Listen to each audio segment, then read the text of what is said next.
Hello everyone. आज पढ़ेंगे अपन objectives of management के ऑब्जेक्टिव्स। ठीक है, मैनेजमेंट के ऑब्जेक्टिव्स क्या है? सबसे पहला ऑब्जेक्टिव है, मतलब मैनेजमेंट के ऑब्जेक्टिव समझते हो तुम क्या होता है? ऑब्जेक्टिव बोलो चाहे एम बोलो, ऑब्जेक्टिव बोलो चाहे एम बोलो, ऑब्जेक्टिव बोलो चाहे एम बोलो, एम ऑफ मैनेजमेंट। ठीक है, अब प्रिंसिपल ऑफ मैनेजमेंट पढ़ाया था तुम्हें। प्रिंसिपल ऑफ मैनेजमेंट में एक वर्ड आया था प्रिंसिपल, इसके बाद वाले चैप्टर में उसमें आया था significance of principal of management, significance of principal of management. तब तुम्हें एक बात बताई थी, सिग्निफिकेंस का मतलब होता है इम्पोर्टेंस और नेसेसिटी और रिक्वायरमेंट और ऑब्जेक्टिव और एम, इतने सारे नाम बताए थे। एसेंशियल्स, एसेंशियल्स कितने नाम हुए? Significance, importance, necessity, requirement, objective, aim और essentials.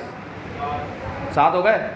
Significance, importance, necessity, requirement, objective, aim और एसेंशियल। ठीक है, मैंने प्रिंसिपल ऑफ मैनेजमेंट का सिग्निफिकेंस पूछा तुमसे मेरे पेपर में, टेस्ट पेपर में। सिग्निफिकेंस और इम्पोर्टेंस के नाम से नहीं पूछे थे। ठीक, किस नाम से पूछे थे? नेसेसिटी के नाम से, नेसेसिटी के नाम से पूछे थे। 3 मार्क्स का था। हाँ, अभी इतने सारे नाम समझ में आए? चल, तो ऑब्जेक्टिव के क्या क्या नाम होंगे? ऑब्जेक्टिव का एम और नेसेसिटी, इम्पोर्टेंस। तो फिर ये क्या है? धोखा। ये धोखा क्या है? ये धोखा। ठीक है, ऐसे धोखे 2 मिलेंगे तुम्हें। एक तो अभी मिला, ठीक है, एक धोखा और मिलेगा इसके बाद। धोखा मतलब यार हम तो पढ़े थे कि भाई इंपॉर्टेंस, ऑब्जेक्टिव वगैरह सब एक होते हैं। इन्होंने यहाँ पर क्या किया है, इस चैप्टर के अंदर ऑब्जेक्टिव को अलग बताया, इंपॉर्टेंस को अलग बताया, अलग पॉइंट्स बताया, मतलब अलग हेडिंग बताइए। अब क्यों अलग बताइए, क्या अलग है, क्या डिफरेंस है, वो समझा रहा हूँ मैं तुम्हें।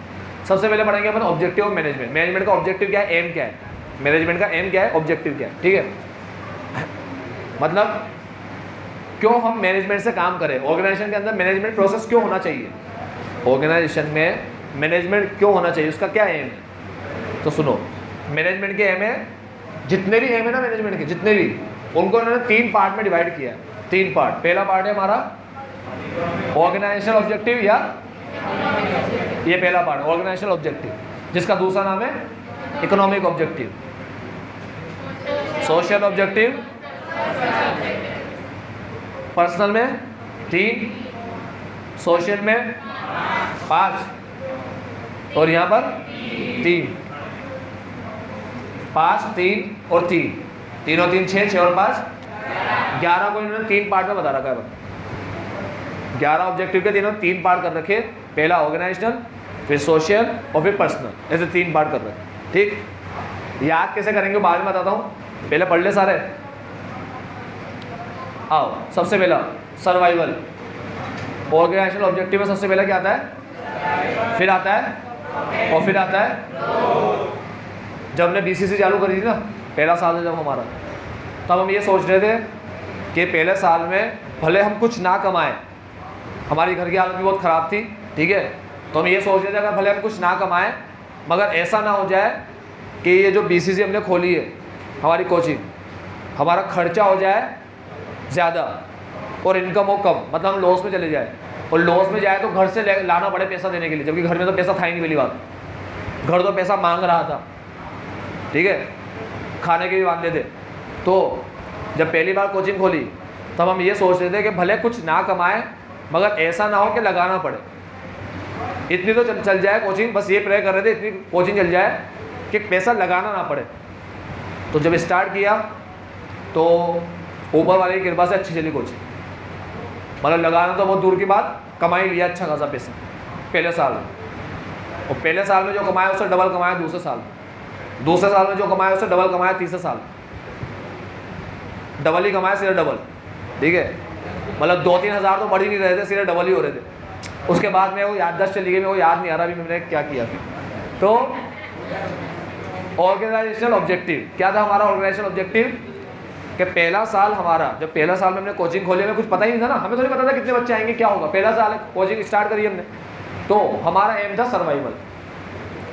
अब पहले साल में क्या अच्छे खासे बच्चे आ गए, और गिनती में भी अच्छे आए, क्वांटिटी में भी अच्छा है, और क्वालिटी में भी अच्छा है। अरे ऐसा बैनर बन गया शानदार, और 90 के पार का, और मस्त बड़ा सा बैनर बना, भीड़ लग गई। दूसरे साल तो ऐसी हालत हो गई, जिस जगह पे हम पढ़ाते थे ना, वो जगह हमें छोटी पड़ने लगी दूसरे साल में।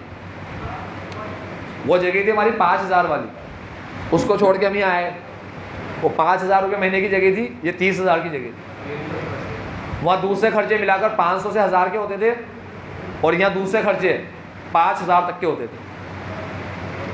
तो वो जगह छोड़ के 5 गुना ज़्यादा महंगी जगह पे ये देखी।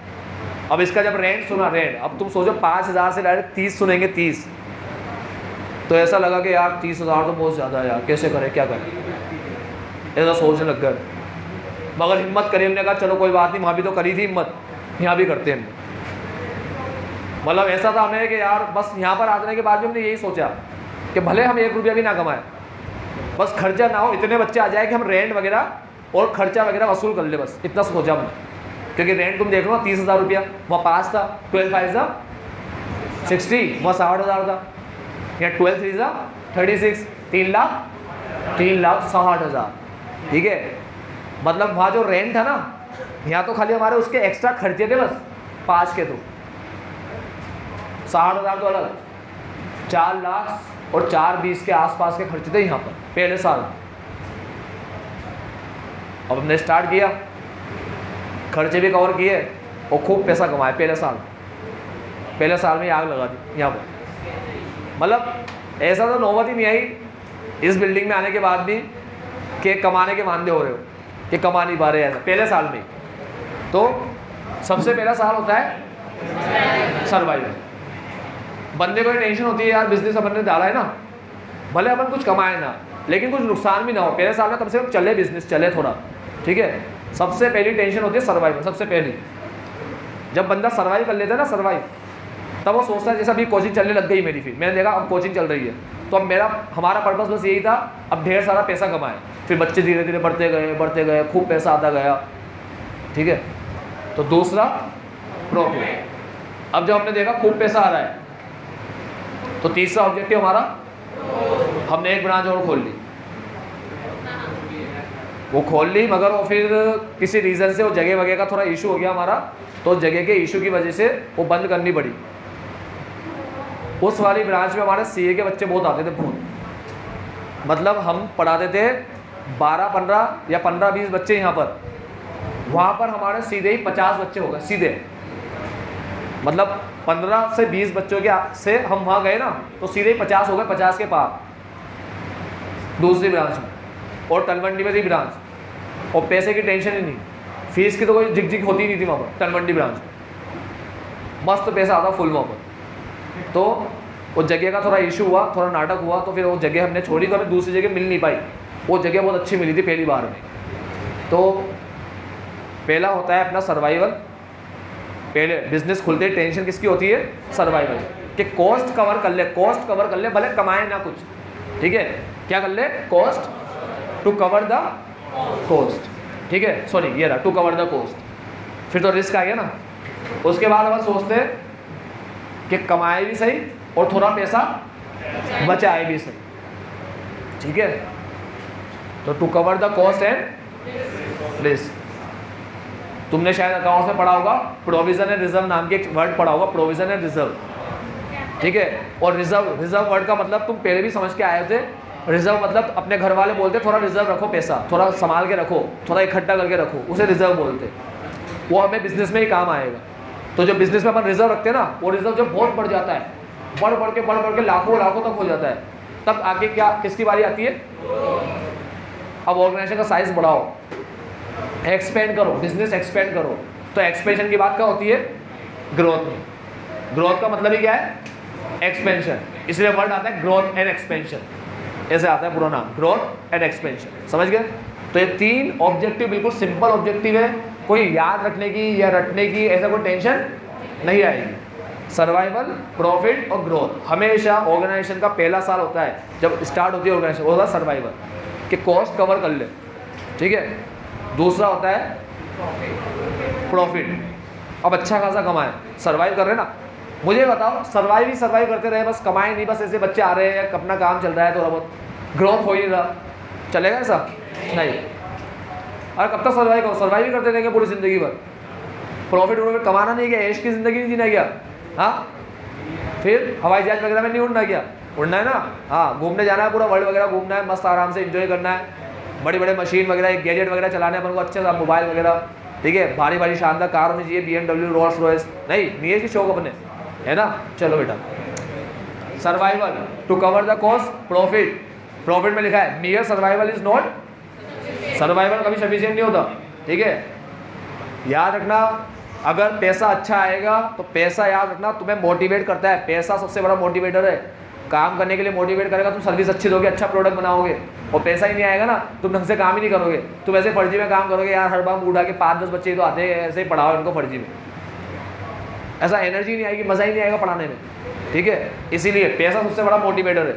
तो क्या बोलता है सबसे पहले? सर्वाइवल में कवर द कॉस्ट, और प्रॉफिट में के लिए बोलता है कि सिर्फ कॉस्ट कवर करना, यानी कि सर्वाइवल सफिशिएंट नहीं होता, ठीक है। Management has to ensure that organization make a profit is essential to cover the and risk, ठीक है। अब आता है ग्रोथ, तीसरा पॉइंट, ग्रोथ। तो ग्रोथ में लिखा है it is important for the business to grow and expand their activities. अब सबसे इंपॉर्टेंट चीज बता रहा हूं, लाख रुपए की बात, इंडिकेटर ऑफ ग्रोथ। किसी ऑर्गेनाइजेशन को बोल के, जैसे BCC को बोल के तुम्हें लगेगा कि BCC में ग्रोथ हो रही है, कैसे लगेगा? तो इंडिकेटर क्या होते हैं ग्रोथ के इंडिकेटर ये होते हैं, इंक्रीज इन, तो बच्चों की भीड़ लग जाए, एक बेस सफिशिएंट ना हो, 2 बनाने पड़ जाए, ठीक है। और 2 बनाने के बाद बच्चों को मना करना पड़ जाए बाद में कि भाई अब एडमिशन क्लोज है, अब नहीं ले सकते, हम कहाँ से आ रहे हो तुम लोग। तो इंक्रीज इन सेल्स टर्नओवर, ठीक है। हमारे यहाँ सेल्स टर्नओवर का मतलब है बच्चों का आना, ठीक है। Increase in number of product और एम्प्लॉय बढ़ाने पड़ जाए, अब कई सारे एम्प्लॉय आ गए, ठीक है, एक और ब्रांच खोल ली। अभी तक तो कॉमर्स पढ़ा रहे थे, अब साइंस भी पढ़ा रहे, नए टीचर लिया है, पूरी साइंस की फैकल्टी लिया है, भाई अब साइंस पढ़ाएंगे क्योंकि BCC ब्रांड बन चुका है, ठीक है। हाँ, अब नाम बन चुका है, अब कुछ भी पढ़ाओ, बच्चा आएगा पढ़ने। Increase in capital investment etcetera. अब तुम लोगों ने पॉइंट पढ़े सारे। अब अपन को एक बात समझ में नहीं आती, यार ये ऑब्जेक्टिव ऑफ मैनेजमेंट का क्या मतलब है? आज कोई भी बिजनेस खोलेगा उसका एम यही तो होता है ना। तो फिर ये ऑब्जेक्टिव मैनेजमेंट क्यों लिख रखा है? और मैनेजमेंट कोई चीज़ है कि जो अपन को ये करके देगी, है ना। हाँ, इंटेंजिबल फोर्स है, दिखता नहीं है ना। तो देखो मेरी बात सुन, ये टॉपिक जो अपन पढ़ रहे हैं ना, टॉपिक तुम्हारे दिमाग में इसको और क्लियर करता हूँ थोड़ा सा मैं। आज अगर तुम बिजनेस कर रहे हो और मैं तुमसे आके ऐसे बोलूँ कि तुम मुझे अपने बिजनेस का मैनेजर बना लो, मैं अच्छी खासी पढ़ाई करके आया हूँ, मैं MBA का ये कोर्स करके आया हूँ, मैं मार्केटिंग में MBA करके आया हूँ, ठीक है, तो मेरे को बहुत अच्छी नॉलेज है इसकी, तो तुम मुझे क्या बना लो? अपने बिजनेस का मैनेजर बना लो। क्या बना लो? मैनेजर। MBA का तो मैं कोर्स करके आया हूँ, ठीक है, तुम मैनेजर बना लो। तुमने मुझसे कहा कि अच्छा आपको मैनेजर बनाए, आप क्या करोगे? मैंने कहा मैं तुम्हारे बिजनेस का मैनेजमेंट संभालूंगा। मेरा काम सिर्फ किसका रहेगा? सुन रहे हो सारे बच्चे तुम? तो जैसे ही मैंने कहा मेरा काम मैनेजमेंट का रहेगा, तो तुमने मुझसे पता है क्या पूछा? तुमने मुझसे पूछा अच्छा ठीक है आप हमारा बिजनेस का मैनेजमेंट संभालो। उससे क्या होगा? मैनेजमेंट करके क्या देगा हमें? आपका मैनेजमेंट हमें क्या करके देगा? तो मैं तुम्हें बताऊंगा, देखो मैनेजमेंट क्या करके देगा। मैनेजमेंट का ऑब्जेक्टिव होते हैं सर्वाइवल, उसके बाद अच्छा प्रॉफिट कमा के दूंगा। मैं तुम्हारे बिजनेस को ऐसे मैनेज करूंगा कि तुम लोग क्या कमाओगे? अच्छा खासा प्रॉफिट कमाओगे। मैं तुम्हारे बिजनेस को ऐसे मैनेज करूंगा कि तुम्हारी ग्रोथ होगी, तुम्हारी सेल बढ़ेगी, तुम्हारी ब्रांचेस खुलेगी। तुमने बोला अच्छा ऐसा? मैंने कहा हाँ ऐसा। अभी रखोगे क्या मेरे को काम पे? तुमने कहा हाँ ठीक है चलो, अगर तुम ये ऑब्जेक्टिव्स बता रहे हो। फिर तुमने कहा यार और बताओ कुछ ऑब्जेक्टिव। अब तुम्हें समझ में आ रहा है ऑब्जेक्टिव क्या है ये? ठीक है, आज मैं अपने बिजनेस में मैनेजमेंट को क्यों अप्लाई करूं? पहली बात, या किसी ने मैनेजमेंट कर रखा है, किसी ने MBA का कोर्स कर रखा है, उसे मैनेजर क्यों रखूं? वो करेगा क्या बेटा? वो ये सब करेगा, ये सब करेगा। और क्या करेगा? फिर मैं तुम्हें ये कह रहा हूँ देखो मुझे मैनेजर रखोगे ना तुम लोग मैनेजर, तो मैं एक काम तो ये करूँगा, तुम्हें खुशी हुई, तुमने कहा हाँ यार बिजनेस अपना खूब पैसा कमा रहा है। फिर मैंने तुमसे कहा कि सोसाइटी का ही भला करूँगा, तुमने कहा अच्छा ऐसा, मेरा ही भला, सोसाइटी का ही भला, कमाल है, कैसे करोगे भला? अब आओ सोसाइटी का कैसे भला होता है। Generating employment opportunity to the disadvantage section of, मैंने कहा मैं एम्प्लॉयमेंट जनरेट करूँगा, मैं तुम्हारे बिजनेस का ग्रोथ करूँगा ना, तो देखो ग्रोथ में क्या लिखा है, increase in number of employ. अब एम्प्लॉय बढ़ाने पड़ेंगे, अरे बिजनेस एक्सपेंड होगा तो वर्कर की ज़रूरत पड़ेगी या नहीं पड़ेगी, और वर्कर चाहिए होंगे या नहीं चाहिए होंगे, चाहिए होंगे ना, ठीक है। तो कहाँ से लाएंगे अपन, सोसाइटी से, तो इससे क्या होगा, जनरेटिंग, समझ में आ रहा है, एक एक पॉइंट, एक एक वर्ड, एक एक लाइन समझ में आना चाहिए, लॉजिकल, बिल्कुल लॉजिक से समझ में आना चाहिए, ठीक है। चलो उसके बाद मैंने तुमसे कहा, मैंने कहा अपन ध्यान देंगे, अपन जो प्रोडक्ट बना रहे हैं ना, तो अपन ध्यान देंगे कि टेक्नोलॉजी अपन कौन सी लेकर आए, eco friendly method of production या इको फ्रेंडली टेक्नोलॉजी। 11वीं क्लास में आता था चैप्टर नंबर 1 के अंदर, 11वीं क्लास में चैप्टर नंबर 1 में आता था, ठीक है। सेम वही है, same supply of good quality of, अच्छी क्वालिटी के प्रोडक्ट और सर्विसेज अपन देंगे। पहली बात एक तो अच्छी क्वालिटी देंगे, और दूसरी बात रीजनेबल प्राइस पे देंगे। इसको सही कर लेना, पीसेस नहीं है, प्राइस है, टुकड़े कर करके नहीं देंगे, ठीक है। मोबाइल देंगे और टुकड़े कर करके देंगे, उसके जोड़ देना घर पे बैठे बैठे, या कैलकुलेटर देंगे और सारे बटन निकाल करके देंगे, घर पे बैठ के बटन जोड़ना। Not to follow unfair trade practices, unfair trade practice मतलब होता है गलत काम, ठीक है।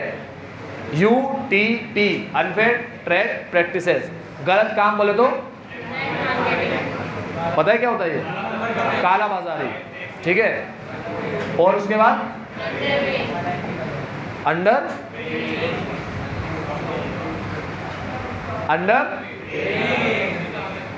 अंडर वेइंग, कम तोल के देंगे, ठीक है।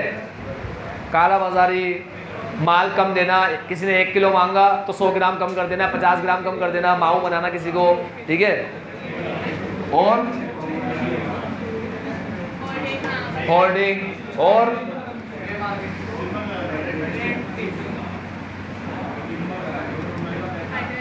एडल्ट्रेशन, एडल्ट्रेशन का मतलब होता है मिलावट करना, मिलावट करने को इंग्लिश में बोलते हैं एडल्ट्रेशन, ठीक है। तो ब्लैक मार्केटिंग, होर्डिंग, एडल्ट्रेशन, ये साथ में चलता है, दोनों साथ में चलता है, होर्डिंग और ब्लैक मार्केटिंग।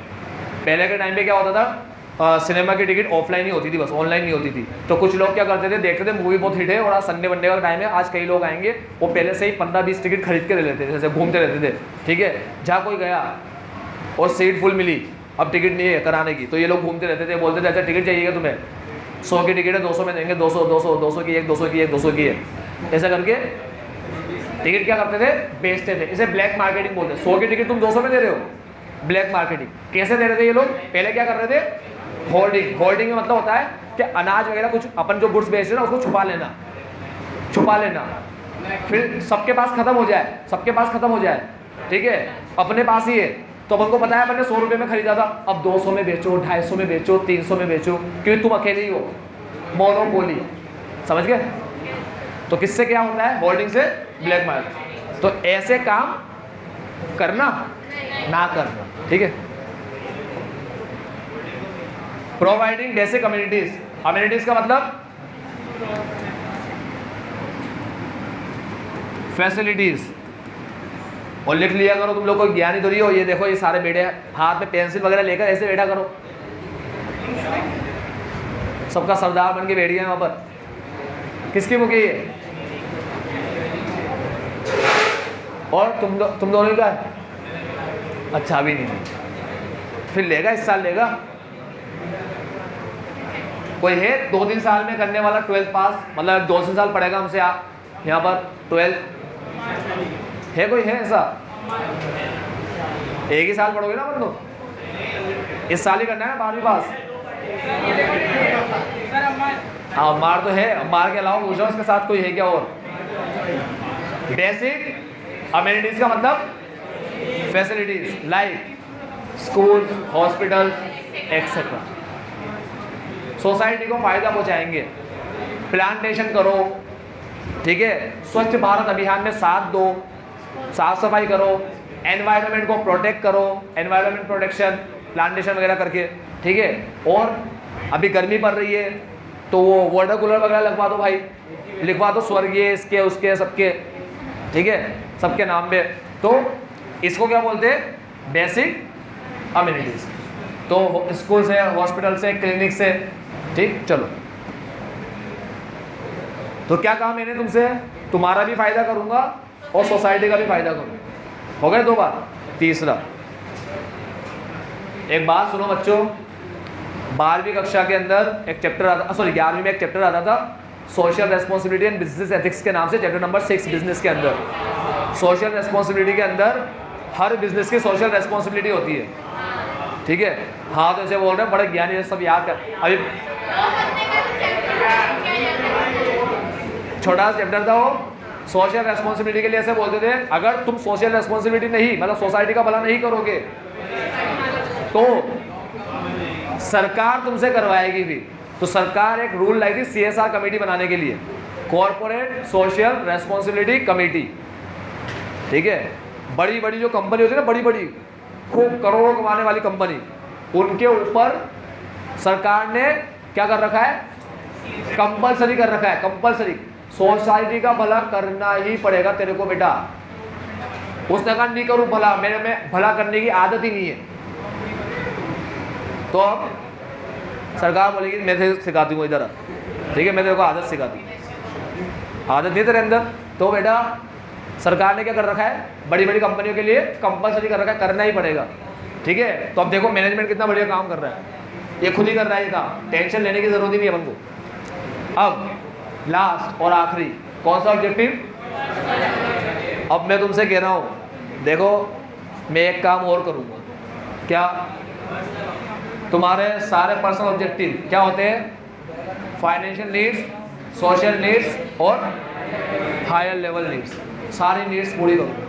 अभी क्या है ये सोशल, फाइनेंशियल, हायर लेवल। सबसे पहली नीड, बातें करना क्लास में बैठकर और बातें कंप्लीट करना पूरी। अरे मत समझाना बेटा, यार मैं समझा रहा हूँ, छूट जाएगा मेरा। अब तू कौन सा वीडियो देखने वाला है नहीं, तू वीडियो वाला बच्चा तो नहीं है तू। तुमसे तो गलती से ऐप पे क्लिक हो जाए ना सा, ठीक है, तुम जल्दी से बैक करके रिफ्रेश मार दो फोन को। सुनो, ध्यान से सुनो, पर्सनल नीड बता रहा हूँ, पर्सनल नीड सबसे पहला, सॉरी पर्सनल ऑब्जेक्टिव, नीड नहीं ऑब्जेक्टिव। सबसे पहला, पैसे के बिना तो कुछ भी नहीं है। देखो तुम्हारे एम्प्लॉई अच्छे से काम, वफादारी से काम तभी करेंगे जब उन एम्प्लॉय को अच्छा वेजेस मिल रहा होगा, अच्छा पे मिल रहा होगा, नहीं तो नहीं करेंगे काम, ठीक है। जितने भी लोग ज्वाइन हुए ना अपने पास, सबसे बड़ी चीज़ होती है पैसा। टाटा इस चीज़ का बहुत ध्यान रखता है, ठीक है। ऐसे कई लोग हैं जिसमें से एक टाटा है, टाटा के बारे में कई बार आता है न्यूज़ वगैरह में, ठीक है, बहुत ध्यान रखता है, मतलब अच्छा काम करने पे वो एक पूरा वो रखता है, वो सारे लोगों को, सारे एम्प्लॉय को इकट्ठा करता है, ठीक है, वहाँ पर सबकी तारीफ़ करता है, लोगों को बताता है भाई ये एम्प्लॉय ने काफ़ी साथ दिया हमारा, काफ़ी इन्होंने हेल्प करी, उनको कार वगैरह देता है, सीधा कार, तो बहुत ध्यान देता है, वो अच्छे से रखता है उनको। क्योंकि तुम समझो बात को, ऐसा बोला हिंदी में कहावत है, जिसका एम्प्लॉय बिजनेस से खुश नहीं होगा, जिसके एम्प्लॉई बिजनेस से खुश नहीं होंगे, उसके कस्टमर भी उससे खुश। अरे एम्प्लॉय खुश नहीं है तुम्हारा बिजनेस से, कस्टमर कहाँ से खुश होंगे। जिसके टीचर ही स्कूल से खुश नहीं होंगे, उसके स्टूडेंट भी, हाँ समझे। सबसे पहला फाइनेंशियल नीड में लिखा है कॉम्पिटिटिव एंड, ये वो पर्स नहीं है 5वें वाली मंच और पर, बेटा पर्स का मतलब है, अरे मैं बता रहा हूँ तुम्हें, पर्स का मतलब है परक्यूसिव, परक्यूसिव का मतलब होता है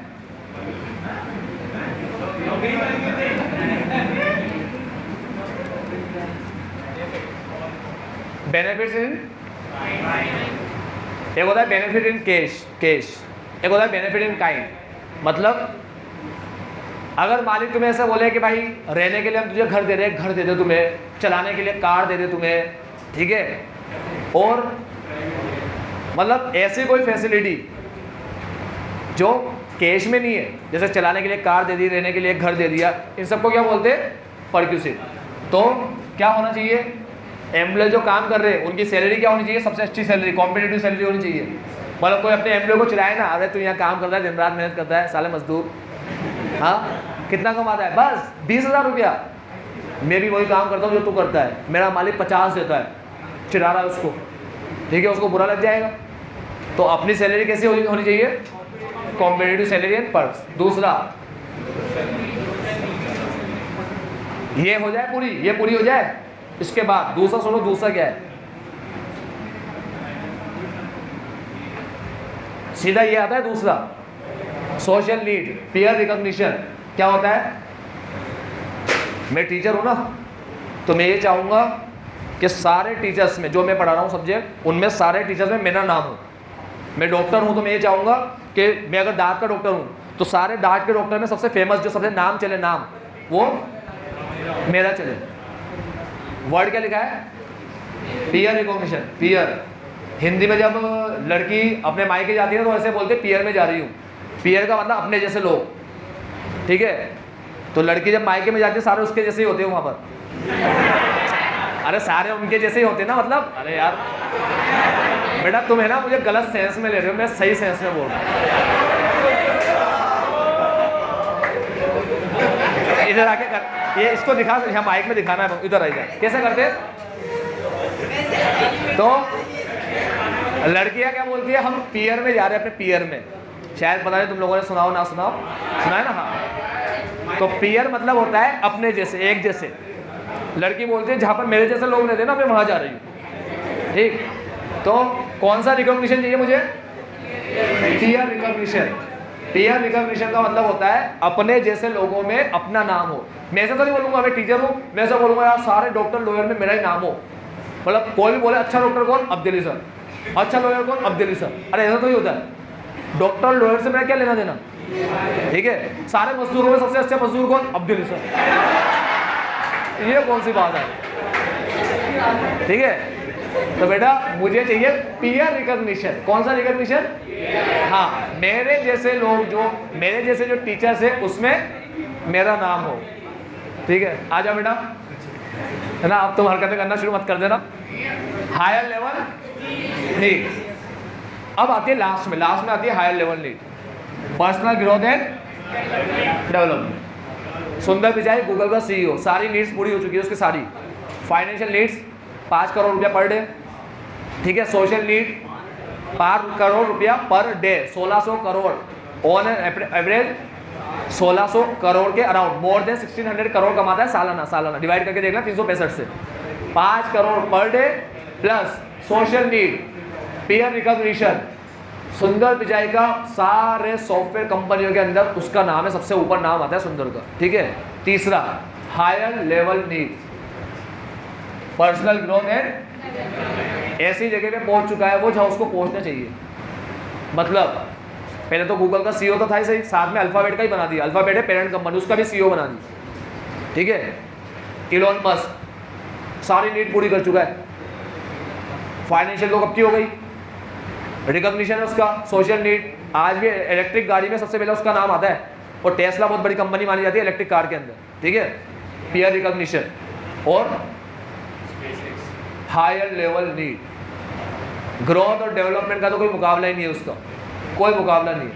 मतलब जिस बिजनेस पे हाथ लगा दिया ना वही बिजनेस चलने लग जाता है, इतने खतरनाक लेवल। सुनना है इलॉन मस्क की कहानी? उसका PPT बना हुआ है, बताऊंगा मैं तुम्हें प्लानिंग चैप्टर के अंदर, क्योंकि प्लानिंग के अंदर उसका सबसे बड़ा रोल आएगा इलॉन मस्क का। तो ये समझ गए तीनों नीड। अब याद कैसे करें? याद करने से पहले बहुत इंपॉर्टेंट लाइन बता दो, बहुत इंपॉर्टेंट लाइन। देखो क्या लिखा है, इन the absence of satisfaction of, बहुत इंपॉर्टेंट चीज़ बता रहा हूँ, सुनना। बड़े होकर जब बिजनेस करो, बड़े होकर जब बिजनेस करो तो याद रखना तुम्हारा एम्प्लॉय अगर तुमसे खुश नहीं है ना, ठीक है, तुम्हारा बिजनेस अच्छे से नहीं चल पाएगा। तो देखो क्या लिखा है, अगर पर्सनल ऑब्जेक्टिव्स सेटिस्फाई ना हो, मतलब पूरा ना हो, तो in the absence of satisfaction of personal objective employees में loss interest in the work. उनको काम करने में मजा ही नहीं आएगा एम्प्लॉय को। And the attainment of the organizational objective में, अगर इसमें प्रॉब्लम हुई तो इसमें प्रॉब्लम हो, समझ रहे हो? इसमें प्रॉब्लम हो ना पर्सनल ऑब्जेक्टिव में, तो इसमें प्रॉब्लम होना शुरू हो जाएगी। फिर क्या बोलता है, देयरफॉर आज मुझे बताओ, सुंदर तो एम्प्लॉय है गूगल का, अरे मालिक थोड़ी है सुंदर, मालिक तो लेडी पेज है, ठीक है, मालिक तो लेडी पेज है, सुंदर मालिक नहीं है। मगर तुम समझो सुंदर को एम्प्लॉय को 5 करोड़ काय को दे रहा है गूगल? अरे 5 करोड़ को देने का होता है कि एक दिन का? अकल तो अपन सोचेंगे ना, अकल से सोचो ना इसको, एम्प्लॉय को एक दिन का 5 करोड़ देने का होता है क्या? अरे दे दो यार, महीने का 1 करोड़ दे दो, इतना ही शौक है पैसा लुटाने का, महीने का 1 करोड़ दे दो, 12 महीने का 12 करोड़। ये कौन सा लाए 5 करोड़, वो भी एक दिन का दे रहे हो, महीने का 5 करोड़ दे दो, चलो 60 करोड़ हो गए, सही है? क्यों दे रहा है गूगल? कुछ वजह होगी ना। हाँ बेटा, गूगल ये पूरा करके चलो दे तो रहा है, दे तो रहा है। पोस्ट पता है क्या है भाई साहब? जो मालिक था ना लेडी पेज, वो था सीईओ। सुनो मेरी बात, जो मालिक था ना लेडी पेज, वो था सीईओ गूगल का। सीईओ तो वो था, उसने अपनी पोस्ट, मालिक के जो पोस्ट थी मालिक की, उसने वो अपनी पोस्ट से हटकर उसको बना दिया और पेरेंट कंपनी का भी सीईओ बना दिया। मतलब अब कोई ऐसी पोस्ट है ही नहीं जो सुंदर के ऊपर हो, अभी सारी पोस्ट सुंदर के नीचे ही है। सुंदर के ऊपर एक पर्सन भी नहीं है, एक पर्सन भी। उसको कोई ऑर्डर दे ऐसा कोई है ही नहीं पूरे गूगल के अंदर। वो सबको ऑर्डर देता है, वो बताता है सबको क्या काम करना है, समझिए बात? तो इतना रुतबा, इतना पैसा दे रहे हो तो दे ही रहे हो, रुतबा भी इतना दे दिया, सीईओ बना दिया, ऐसा क्यों कर रहे हो? अरे उसको कंपनी से ऑफर आ रहे थे, ठीक है, क्यों आ रहे थे उसकी कहानी भी बताऊंगा मैं तुम्हें, ठीक है? तो उसको कंपनी से ऑफर आ रहे थे, कई बड़ी बड़ी कंपनी से, इसीलिए वो क्या था कि पर्सनल ऑब्जेक्टिव पूरा नहीं होता ना, तो गूगल का ये ऑब्जेक्टिव भी पूरा नहीं हो पाता, ठीक है? सुंदर की जब कहानी सुनाऊंगा तब बताऊंगा तुम्हें सुंदर को इतनी पोजीशन, इतना पैसा क्यों दे रहे गूगल, ऐसा क्या कर दिया सुंदर ने, वो बताऊंगा तुम्हें बाद में, ठीक है? चलो अभी ये देख लिया तुम लोगों ने, क्या लिखा है? Management should reconcile the personal objective with the organization objective. Case study में लिखी हुई आएगी line, management should reconcile personal objective with the organizational objective for harmony in the. Harmony word सुना है कहीं पे? क्या हार्मनी का तरीका ये सही है? रिकंसाइल करना सही तरीका है? गेन शेयर करना होता है ना, तो ये सही है ना रिकंसाइल करना पर्सनल ऑब्जेक्टिव को ऑर्गेनाइजेशनल ऑब्जेक्टिव के साथ। मतलब खुद प्रॉफिट कमा रहे हो, खुद प्रॉफिट कमा रहे हो तो एम्प्लॉय को भी अच्छा पे करो, सही है ना? हार्मनी के प्रिंसिपल में यही पढ़ा था, ठीक? समझ में आ रही है अभी? अब सुनना ध्यान से, याद कैसे रखोगे? सबसे पहले आता हूं मैं, फिर आता है मेरा बिजनेस, फिर आता है मेरी society. Personal, organizational, social, personal, organizational, social. मैं, मेरा बिजनेस, मेरी सोसाइटी, मैं, मेरा बिजनेस, मेरी सोसाइटी। दाने हो गए? पर्सनल, ऑर्गेनाइजेशनल, बेटा पिंपल है वो, अभी गर्मी है। मैं, मेरा बिजनेस, मेरी सोसाइटी, पर्सनल, ऑर्गेनाइजेशनल और सोशल। अब पर्सनल, पहले पर्सनल ले लो। पर्सनल में आएगा पा पा पा, ठीक है? पा पैसा, पा पहचान, पा प्रमोशन। पैसा, पहचान, प्रमोशन, पैसा, पहचान, प्रमोशन, 3 चीज हो गए मेरा। अब मेरे बिजनेस का तो बहुत सिंपल है। पहले साल बिजनेस जब अपन खोलते हैं, अपन क्या चाहते हैं? सर्वाइवल, प्रॉफिट और ग्रोथ। ये तो अपने आप याद रह जाएगा, मतलब इसको, इसके लिए कोई न्यूमेरिक्स की जरूरत नहीं पड़ेगी। सर्वाइवल, प्रॉफिट और ग्रोथ। और सोसाइटी का कैसे याद रखेंगे? सुनो, मैंने एक बिजनेस खोला, मैंने एक इंडस्ट्री खोली। इंडस्ट्री सुनना, ध्यान सुनना। मैंने एक इंडस्ट्री खोली। अब मैं वहाँ पर, सुन लो, मैंने सुन लो, बाद में लिख लेना। मैंने एक इंडस्ट्री खोली, सुन रहे हो सारे? मैं इंडस्ट्री में एक मशीन लेकर आया। मशीन कौन सी वाली? इको फ्रेंडली, ठीक है? इको फ्रेंडली मशीन लेकर आया। उस मशीन को चलाने के लिए किसको लेकर आया? वर्कर को लेकर आया। एम्प्लॉयमेंट जनरेशन हो गया। मैंने एक इंडस्ट्री खोली, उसमें एक मशीन लेकर आया, कौन सी वाली? Eco friendly. उसको चलाने के लिए वर्कर लेकर आया, कौन से? मजदूर। अरे उसको चलाने के लिए वर्कर लेकर आया तो क्या किया मैंने? एम्प्लॉयमेंट जनरेशन, दूसरा काम किया। अब तीसरा, मैंने उन मजदूरों को बोला, वर्करों को बोला, देखो मेरी बात सुनो, तुम लोग प्रोडक्ट कैसा बनाओ? कौन सा बनाओ प्रोडक्ट? अच्छी क्वालिटी का, गुड क्वालिटी प्रोडक्ट, ठीक है, ताकि मैं उसको बेच सकूं एट रीजनेबल प्राइस पे। उन्होंने कहा क्यों आपको रीजनेबल प्राइस पे बेचना है? मैंने कहा मुझे गलत काम नहीं करना, अनफेयर ट्रेड प्रैक्टिस नहीं करना, और खूब पैसा कमा के सोसाइटी का भला करना है। Social welfare, basic amenities provide करना। बेटा मैंने एक इंडस्ट्री खोली, उसमें मशीन कौन सी लाया? Eco friendly. काम करने के लिए वर्कर लाया तो क्या किया मैंने? एम्प्लॉयमेंट जनरेशन कर दिया। जनरेशन, मैंने वर्कर को क्या बोला? अच्छी क्वालिटी का प्रोडक्ट बनाओ ताकि मैं रीजनेबल रेट पर बेच सकूं, क्योंकि मैं गलत काम करना नहीं चाहता। अच्छी क्वालिटी का प्रोडक्ट बनाओ ताकि मैं रीजनेबल रेट पर बेच सकूं, क्योंकि मैं गलत काम करना नहीं चाहता, और खूब पैसा कमा के सोसाइटी का भला करना चाहता।